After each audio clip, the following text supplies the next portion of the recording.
Tout s'est passé très rapidement. Donald Trump a été tiré dessus pendant sa campagne d'élection en Pennsylvanie.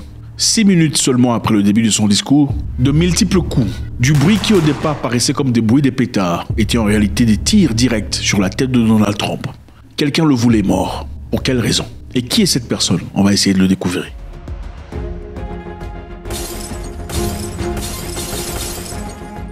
8 tirs ont retenti et une balle est passée à travers l'oreille de Donald Trump.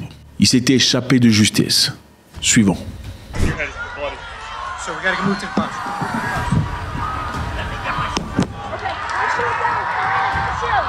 Watch out. Wait.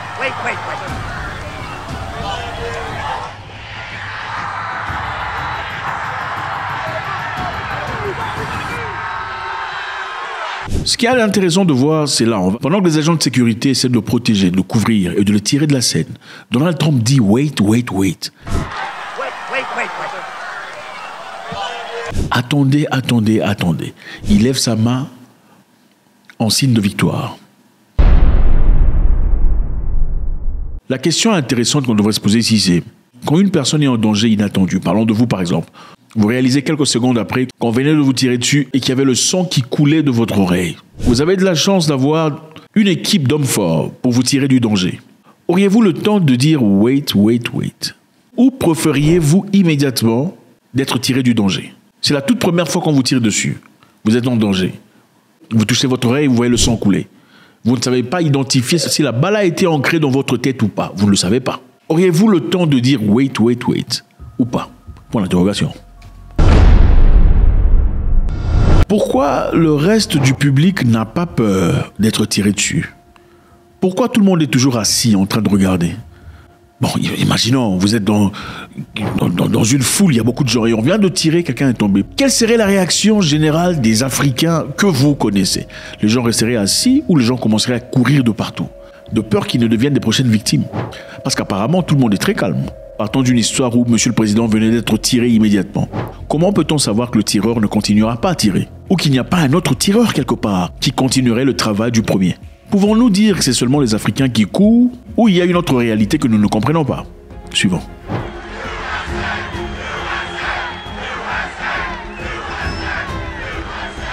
C'est une image extrêmement puissante.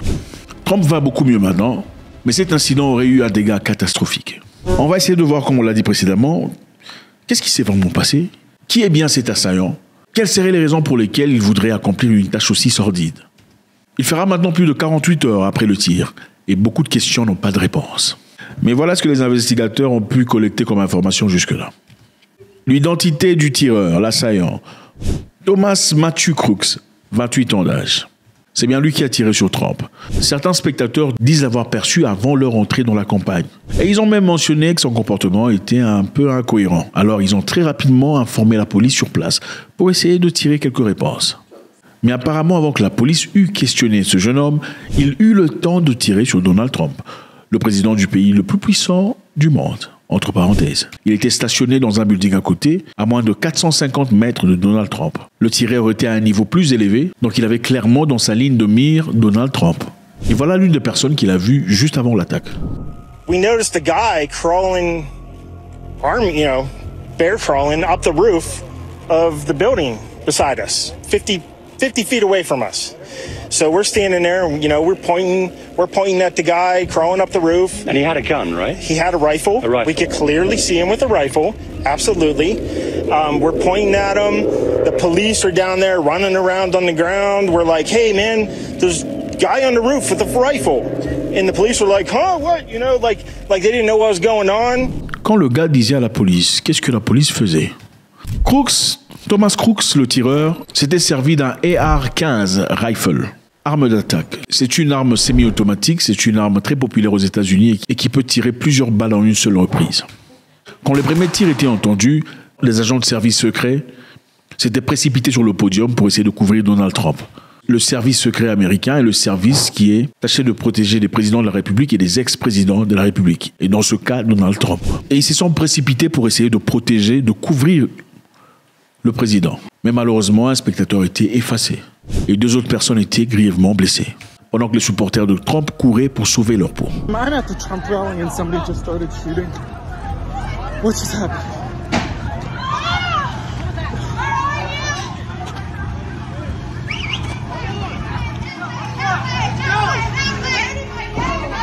Oh my God.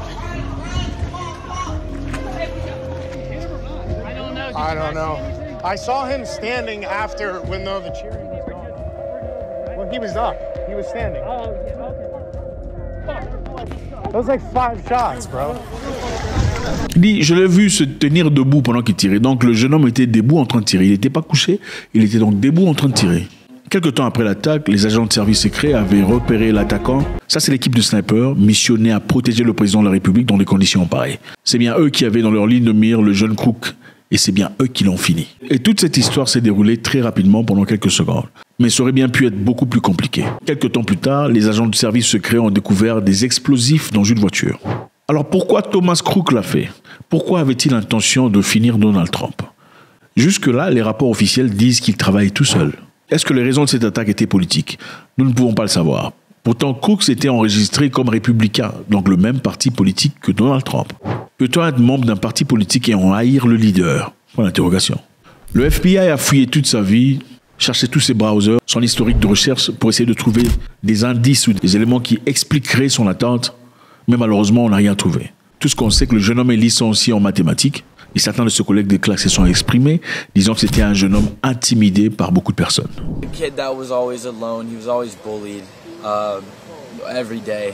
He was just an outcast. I want to say he was a loner more because he was quiet, but like he was just bullied. Like he was bullied so much. Alors jusque-là, les investigations continuent. Officiellement, nous ne savons pas ce qui s'est passé, mais officieusement, tout celui qui veut peut trouver quelques éléments qui n'ont pas tout à fait un rapport naturel. La question qu'on se poserait ici principalement, c'est pourquoi la police n'a pas réagi au tout premier coup quand on leur avait informé de la présence d'une personne avec une arme automatique sous le toit? Pourquoi personne n'a réagi?